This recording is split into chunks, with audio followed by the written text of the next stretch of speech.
함께 보실 말씀 여호수아서 19장입니다. 여호수아서 19장 1절에서 23절까지 말씀입니다. 여호수아서 19장 1절에서 23절까지 말씀입니다. 한 절씩 교독하겠습니다. 둘째로 시므온 곧 시므온 자손의 지파를 위하여 그들의 가족대로 제비를 뽑았으니 그들의 기업은 유다 자손의 기업 중에서라. 그들이 받은 기업은 브엘세바 곧 세바와 몰라다와 하살소알과 발라와 에셈과 엘돌락과 부들과 호르마와 시글락과 벤 말가봇과 하살소아와 벤 르바봇과 사르엔이니 13성읍이요 또 그 마을들이며 또 아인과 림몬과 에델과 아산이니 네 성읍이요 또 그 마을들이며 또 네게브의 라마 곧 바알라브엘까지 이 성읍들을 둘러 있는 모든 마을들이니 이는 시므온 자손의 지파가 그들의 가족대로 받은 기업이라. 시므온 자손의 이 기업은 유다 자손의 기업 중에서 취하였으니 이는 유다 자손의 분깃이 자기들에게 너무 많으므로 시므온 자손이 자기의 기업을 그들의 기업 중에서 받음이었더라.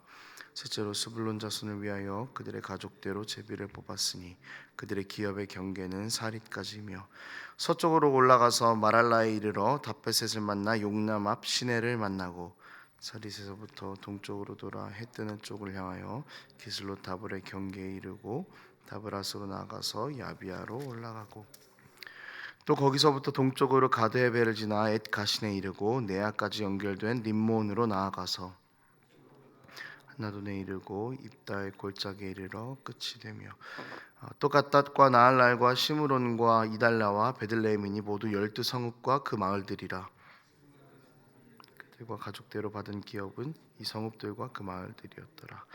넷째로 이사갈 곧 이사갈 자손을 위하여 그들의 가족대로 제비를 뽑았으니 그들의 지역은 이스라엘과 그슬롯과 수넴과 하바라임과 시온과 아나하랏과 라빛과 기숤과 에베스와 레멧과 엔간님과 엔하닷과 벳바세스이며 그 경계는 다볼과 사수마와 벳세메스에 이르고 그 끝은 요단이니 모두 10성읍과 그 마을들이라. 함께 있습니다. 이사갈 자손 지파가 그 가족대로 받은 기업은 이 성읍들과 그 마을들이었더라. 아멘. 이제 새벽에 계속해서 땅이 분배되는 지역들을 읽다 보면은 사실 이게 무슨 말인지도 모르겠고 어느 땅인지도 모르겠고 계속해서 조금씩 헷갈리는데요. 근데 좀 말씀을 준비하는 입장에서도 좀 그런 것 같습니다. 땅을 분배하는 것을 어떻게 설교를 하는 것이 좋을까? 또 각 지파별로 나눠져 있고, 근데 이 말씀을 보다 보니까요, 또 그 각 지파의 또 과거에 있었던 일들이 연결이 되면서 나눌 수 있는 또 다양한 은혜가 있다라는 것이 또 하나님께서 주시는 늘 새로운 그런 마음인 것 같습니다. 오늘 본문은 시므온, 스불론, 이사갈 자손의 땅 분배에 대한 내용입니다. 특별히 오늘은 시므온 자손의 기업을 쭉 살펴보려고 합니다. 그러면서 하나님께서 우리를 어떻게 부르셨는가를 살펴보려고 하는데요. 우리는 이 지파의 땅 분배 가운데에서 하나님께서 일하시는 방법을 찾아볼 수 있습니다.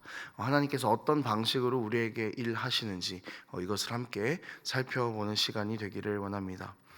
시므온 지파에 대한 이야기를 간략하게 좀 해드리겠습니다. 시므온 지파는 원래 민수기 1장에 보면은요 5만 9천 명 정도의 인원이 있던 큰 지파였습니다. 그러니까 12지파 중에 첫 번째 인구 계수를 했을 때는 유다 지파, 단 지파 다음에 인구가 세 번째로 많았던 그런 지파였습니다. 그런데 민수기 26장에서 이루어진 두 번째 인구 조사를 보면은요 2만 2천 명으로 절반이 넘게 숫자가 줄어들게 됩니다. 5만 9천 명에서 2만 2천 명이 되는 거죠. 가장 인구수가 적은 지파가 되었습니다. 원래는 세 번째로 많았던 지파였는데 지금 두 번째 인구를 다시 계산했을 때에는 2만 2천 명으로 가장 적은 지파가 되었습니다. 이렇게 인구수가 줄어든 데는 이유가 있습니다. 민수기 25장에 보면은요 바알볼 사건이 나오는데요. 모압 왕 발락이 이스라엘을 저주하기 위해서 거짓 선지자 발람을 사주했었던 적이 있습니다. 그런데 이스라엘을 저주하는 데 실패했습니다. 이후에 선지자 발람은 이스라엘을 타락시키기 위해서 다른 전략을 세웁니다. 그런데 이 전략이 뭐였냐면 모압의 여인들을 이스라엘 가운데로 보내는 것이었습니다. 그래서 이 이스라엘 백성들을 성적으로 타락시키고 우상을 섬기게 만들어 갔습니다. 그리고 이 타락한 이스라엘에게 하나님께서는 벌을 내리셨고 또 병이 돌게 하셨습니다. 모세는 이 병을 끊어낼 지혜를 하나님께 구했고 하나님께서는 이 일에 앞장선 사람들을 죽이라라고 말씀하셨습니다. 그리고 모세는 이것을 시행합니다. 여기서 대표로 죽은 사람이 음행을 하던 이스라엘 남자와 미디안 여자가 죽임을 당하는 사건이 나옵니다. 그러니까 죽임을 당한 사람의 남자의 이름은 시므리인데요. 이 시므리가 바로 시므온 지파의 사람이었습니다.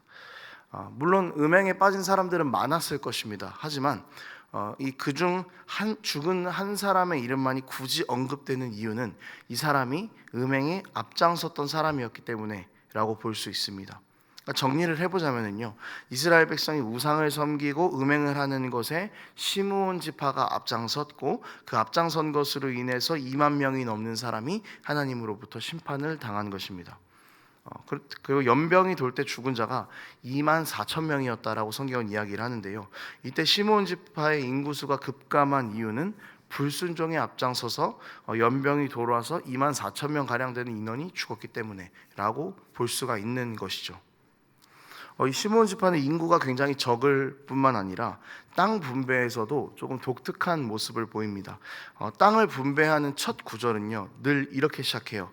가족대로 제비를 뽑았고 제비 뽑은 땅의 경계는 어디이다. 그러니까 모든 지파의 땅 분배는 다 이렇게 이야기를 합니다.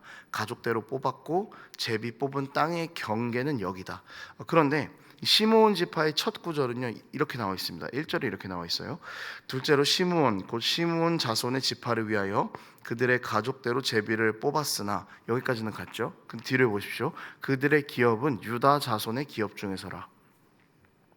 제비를 뽑기는 뽑았는데 기업이 유다 자손의 기업 중에 있다라고 이야기를 합니다. 시므온 자손의 기업이 유다 자손의 기업 중에 있다라는 것입니다.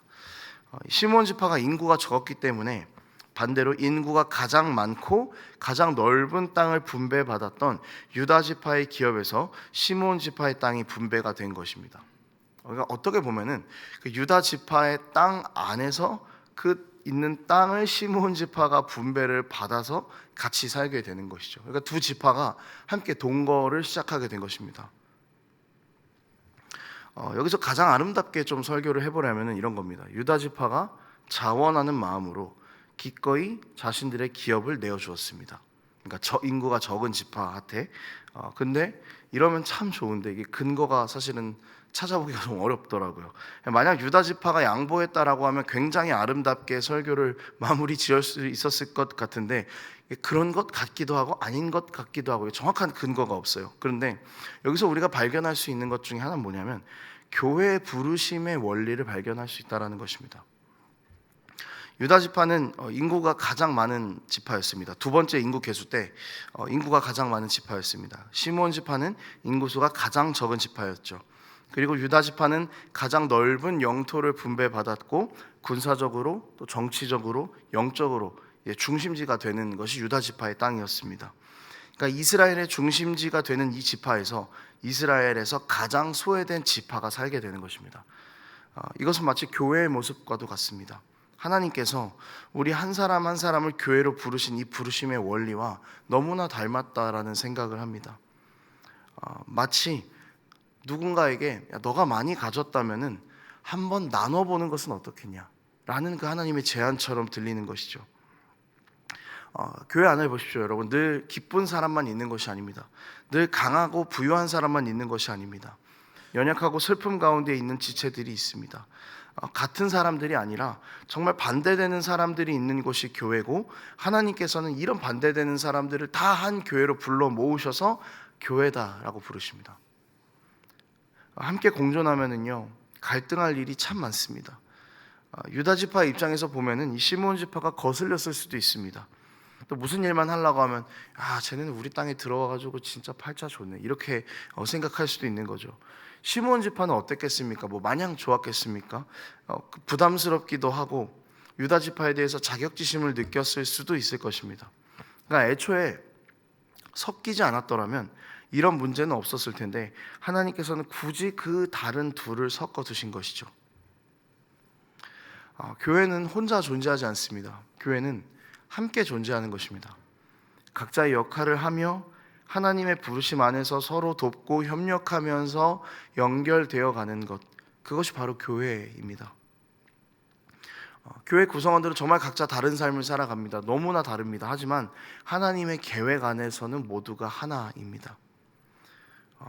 모든 구성원들이 다양하고 독특하지만 예수 그리스도의 십자가 아래에서는 죄사함을 받았다라는 모두가 동일한 자격 조건을 가진 것입니다.